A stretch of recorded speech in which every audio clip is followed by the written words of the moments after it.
Okay, so good afternoon, everybody. I bring greetings from Indore, and today we are going to discuss about bariatric and metabolic surgery in the COVID-19 era. This presentation has been prepared by myself and Dr. Phoebe and my team. This is our center. So, this here at the top is the medical school, and this is the center for bariatric surgery, and this is our animal lab. All three of them are in one campus, and we are associated with Sri Aurobindo Medical College and PG Institute, which is this, and also we have a dedicated bariatric surgery center in the same campus. As my disclosure, because I am talking about bariatric and metabolic surgery in COVID-19 era, I would like to clearly disclose that uh, we have two different hospitals in the same campus.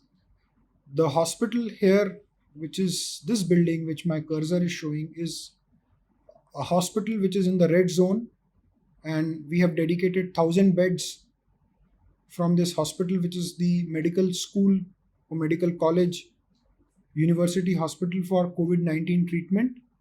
And there are no routine procedures or elective surgeries going on in this particular area. It is being walled off and restricted from all other hospitals by the state government, and different protocols are being followed in this particular area of the locality. Whereas the bariatric center, which is this, is a green zone hospital where patients can come to get elective treatment. So both the centers are different, and both the centers are fulfilling their own purpose. This is our disclosure. We have done around 14,000 bariatric procedures till date, starting from December 2010. Now, our Prime Minister declared the stoppage of all non essential business starting from March 22nd because of COVID 19.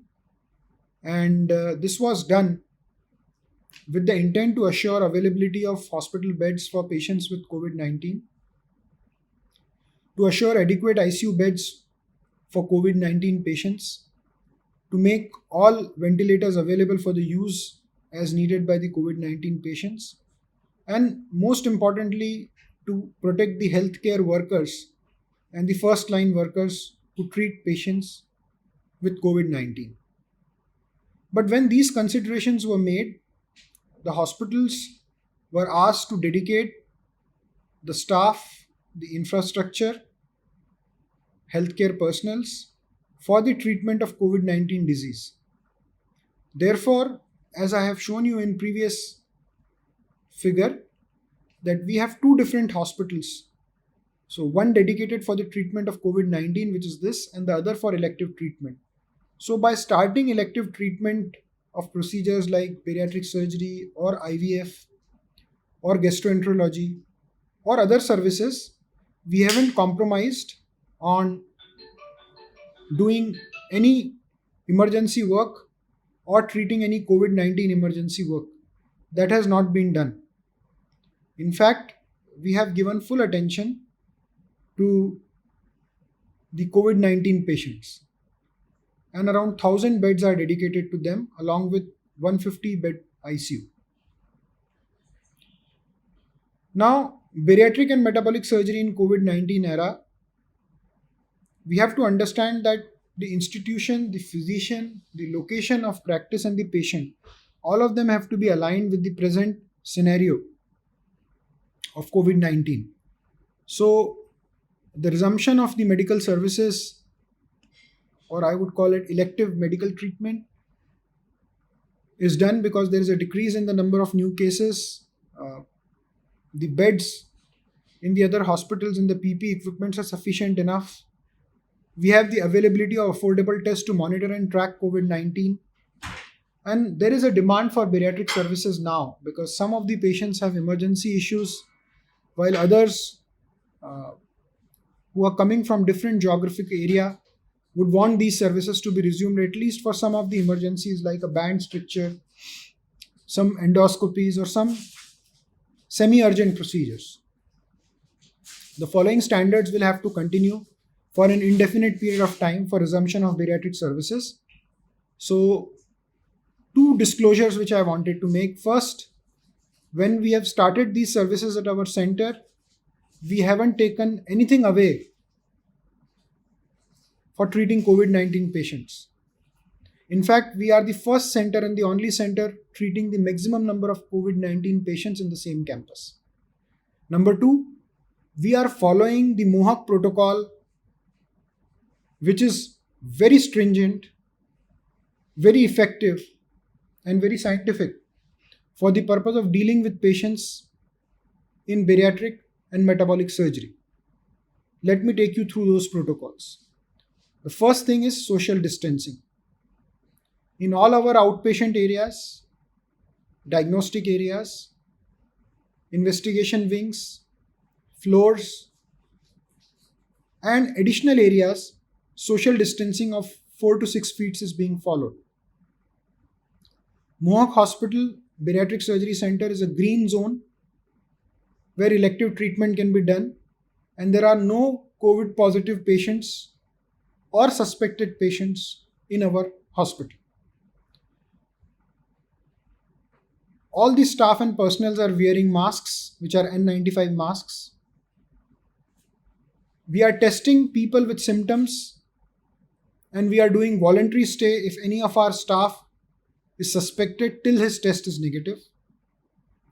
We are testing our staff and people around the hospital based on the contacts, and we are testing them also based on the travel history. Now, what are the requirements of healthcare providers who work in the bariatric team? First of all the healthcare providers who are working in the bariatric team have to be COVID-19 negative with one nasal swab and RT-PCR, which is to be negative. The first test is done by the gene expert, and if we find positive result in any of our staff, we expose them for RT-PCR. Till date, none of the Mohawk staff is RT-PCR positive. None of the staff has symptoms, and none of the staff is in quarantine. The daily screening of signs and symptoms for the staff is done based on in-hospital questionnaire, which the staff has to fill daily. If any staff has fever, sore throat, difficulty in breathing, the staff is exposed to the test and then quarantined. The daily temperature monitoring is done at the entrance of the hospital, where sanitizers are kept, and any staff entering inside the hospital has to sanitize completely, get the temperature screening done, and only then he can enter the Mohawk hospital. As I said, social distancing is being practiced in the hospital. Mask, the N95 mask is compulsory, and anytime and every time the staff is checked if they are following the N95 mask and proper sanitization. We have limited provision of care as we are dealing with a non-COVID hospital.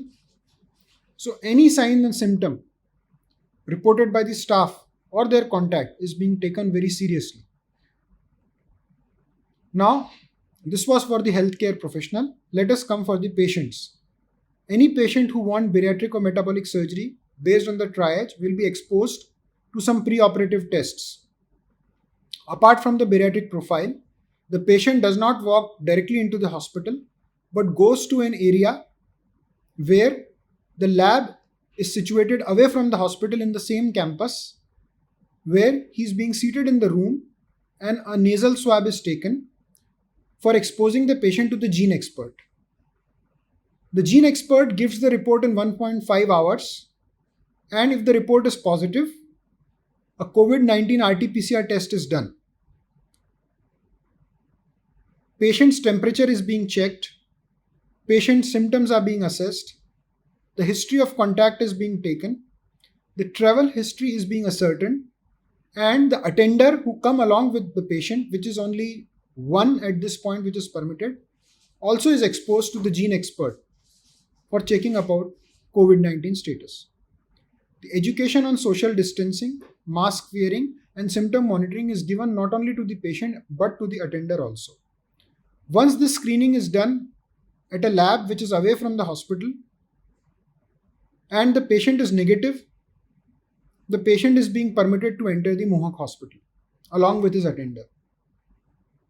This is the most important screening which we do for all the patient, irrespective of the specialty, for not only bariatric surgery but for any other specialty where surgeries are being performed of elective nature at Mohawk hospital. The patient gain entrance inside the hospital only after he is turned out to be COVID negative by our analysis, which includes a gene expert followed by RT-PCR if required, detailed history, clinical examination, travel history, or history of contact. We do a repeat PCR test for both patient and the attendant, which has to be negative. They shouldn't have any COVID symptoms and no history of recent contacts. Patients are given a single room. We don't have semi-private wards or general wards now. Only a single room with only one attendant is the rule in our hospital, with both of them tested negative. Patient and attendant must wear a mask when out of the room and being attended by other staff. A routine pre-bariatric workup along with COVID-19 test and a CT chest is done for all the patients. No visitors are allowed at this point of time in our hospital. The OT care or the operating room care. We have very minimal operating room personnel at this point of time. All of them are following the COVID-19 norms. The patient enters the theatre with a mask all the time. The OT attire comprises of all the personals have their head, feet, face covered completely, and N95 masks are used. The anesthesia screens are used. In the post-operative period, again the patient and the attender would wear masks and practice social distancing. No visitors. The OR time being maximum of 1 hour, or it may range from 35 minutes to 1 hour depending upon whether we are doing a sleeve or a bypass. We are able to minimize the hospital length of stay of the patient to 2 days. We are following all our patients once they are discharged by telemedicine follow-up. The patient and the attenders, when they reach their home, should wear masks and practice social distancing. A strict quarantine for 14 days after they leave our hospital, and another repeat COVID test 14 days after they leave our hospital. In the meantime, when patient is at home during these 14 days or after that period, he is given a Zoom link daily which he can access to contact the caregiver or the chief surgeon or the staff like dietitians and physiotherapists and communicate with them for their personal queries. A helpline number is given to the patient for 24 hours communication. We have asked all our patients who undergo surgery at Mohawk to have minimized contacts during the first 30 days of their surgery and compulsory strict quarantine for 14 days after the surgery, after which a repeat COVID test is done, which has to be deemed negative. The guidelines which I have mentioned here are for a non-COVID-19 facility, does not apply to patients or hospitals which are treated for COVID-19. I would again say these guidelines are for non-COVID-19 facilities like us, which are not treating a COVID suspect or a established COVID positive patient, but are dealing only with elective surgical procedures, and all inpatient admissions are screened by gene expert before entering the hospital. We do not treat COVID-19 patients, as in the same campus a COVID-19 hospital is located, which is walled off from our hospital. I would conclude that all OT personnel and the patient should be tested COVID-19 negative. Mask Hand washing, using sanitizer and social distancing are the norms. Telemedicine is the need of hour and should be used very frequently to be in communication with these patients, not only for the immediate post-op period but also for 3, 6, 12 months and 1 year. Repeat PCR test has to be done after 14 days of quarantine for these patients to establish that they remain COVID negative 14 days after discharge from the hospital. We have to limit the OT personnel in the theater and test them COVID negative before they enter the theater. A modified dress code in the OT has to be done, where proper covering has to be done as already mentioned. Routine use of anesthesia screen has to be done, and there should be no visitors to the non-COVID-19 facility. So this is the protocol which we are following, and our staff is complying to this protocol. Now, if you have to manage or treat a COVID positive or suspected case, at Indore we have yellow zone hospitals which are treating COVID suspects. And then we have red zones where COVID suspects, when they turn out to be positive, are shifted. And then we have green zone hospital like Mohawk Bariatric Center where we deal only with elective procedures.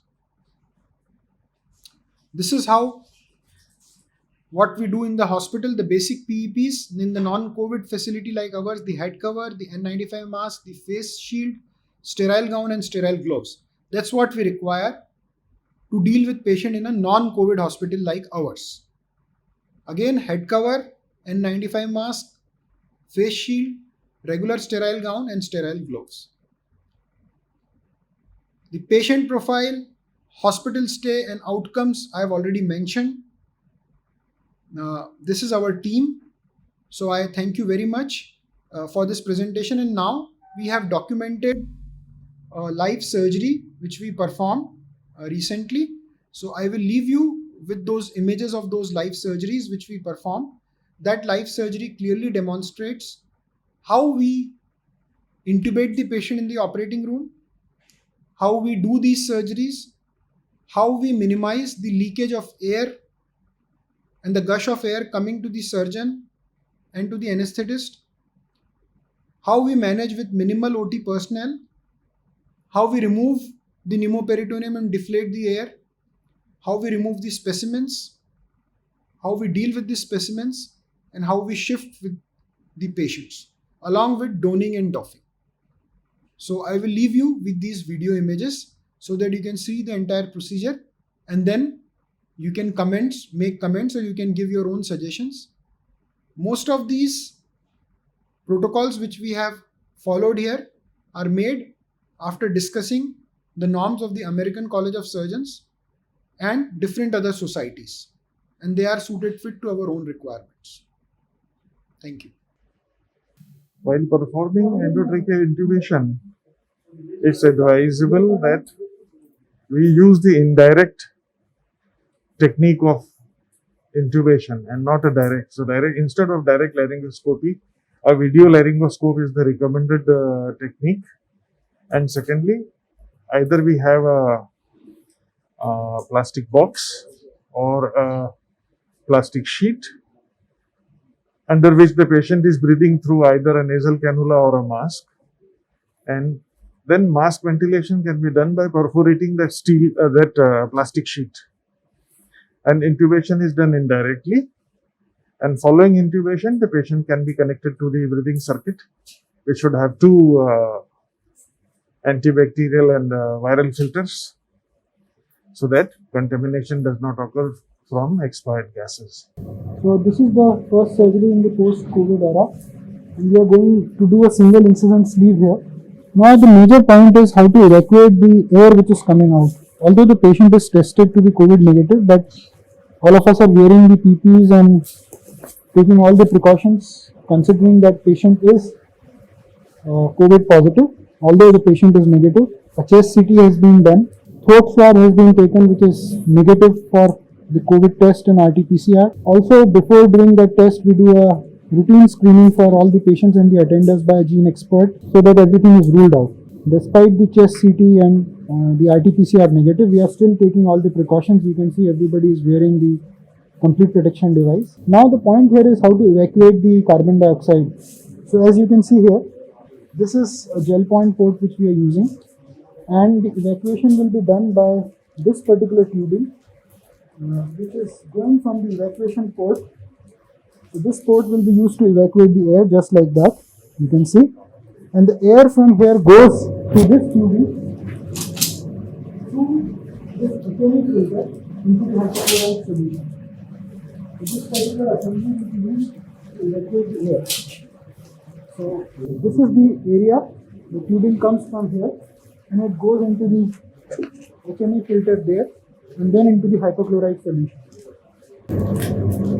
Now we will start the procedure. The point here is that we have to understand that the precautions which needs to be taken are to remove the carbon dioxide to the system.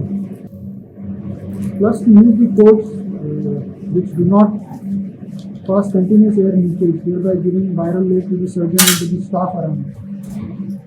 So we will try and take all those precautions.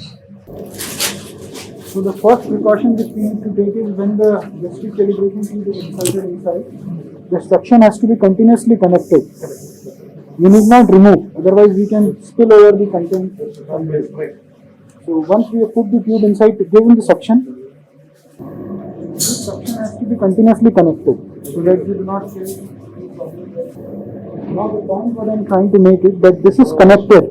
You need not remove it. So this is, we are maintaining a continuous suction and we release it intermittently.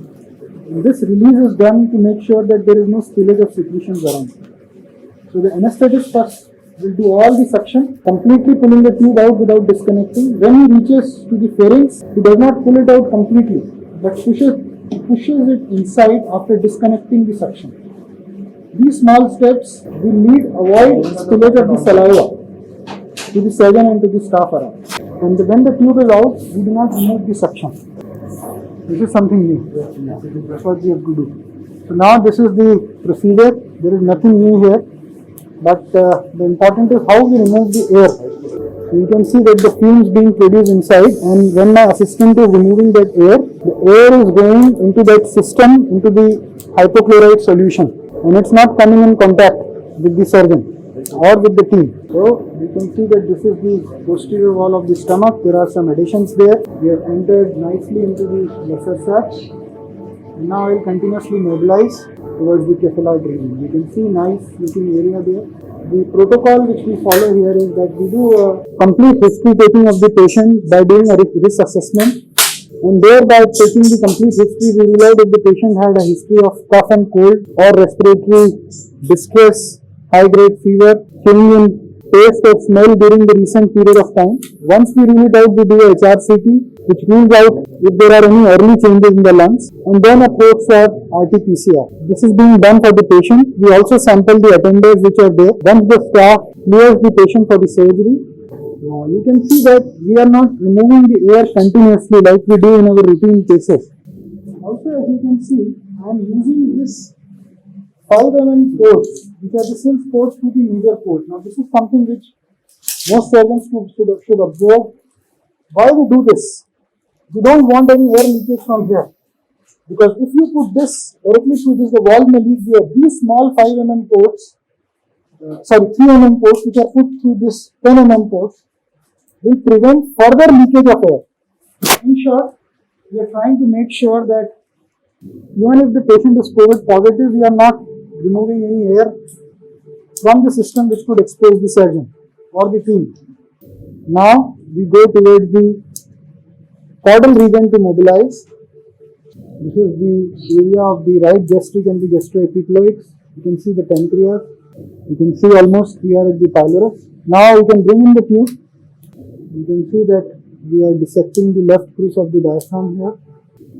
So what is important here is the duration of the surgery. The duration of the surgery has to be minimal. The shortest possible way to perform the surgery is to do it perfectly. That's what we are trying to do. We're trying to put the bougie, my assistant is trying to put the bougie into the first part of the duodenum through the pylorus, We did a very good mobilization there. And you can see the anesthetist, how he has continuously maintained a circuit to break and release the air. And the air is going into this system, 1% sodium hypochlorite solution. So now the bougie is in. We will now change our ports and our position a little bit. You can see that the bougie is lying exactly the lesser curvature of the stomach. The advantage of this particular platform is that the platform here, if you can just show the platform here is made up of wax. So it prevents the migration of the air outside. Now we are putting this stapling device inside. I'm going to articulate it a little bit and then we're going to start to fire. It's the first firing. Articulate a little bit more. Hold it for some time before firing.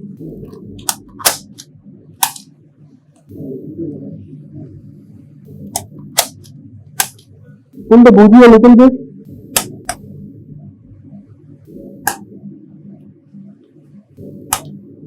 We have completely resected the specimen away. And now we will be removing it now. Here are important points. First we have to insert the ring. Let me insert the ring. So this is a minimizer ring which we are using to band this sleeve. And we have created this space 3 centimeters below the G junction. So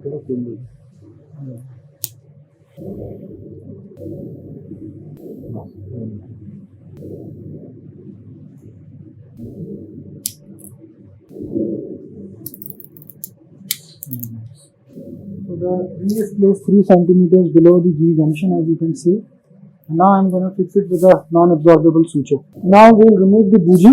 So you can see that while just focus on the mouth of the patient. So you can see that while he is removing the bougie, the team is away. Nobody is close to the mouth of the patient. And he has connected completely the suction so that we have either we can use a shield to protect ourselves. So the anesthetist can use a sort of a shield, but here it is not required because there is continuous suction. Complete evacuation is done, and you can see that nicely the ring is fixed.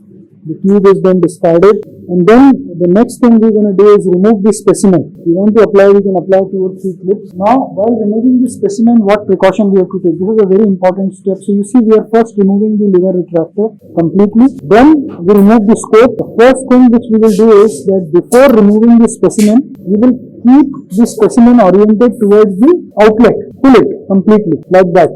The way he is pulling. Pull it here, and then we remove the air completely. So we remove the air completely, we switch off the air. So this is important. Now we just remove the air like that. The specimen is actually pulled towards the outlet here.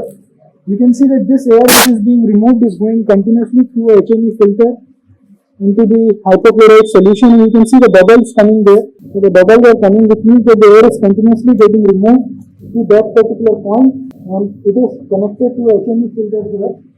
And it is getting completely evacuated. We are removing this specimen. You can see we are not having any gush of air outside which can pollute other problems. Thank you very much.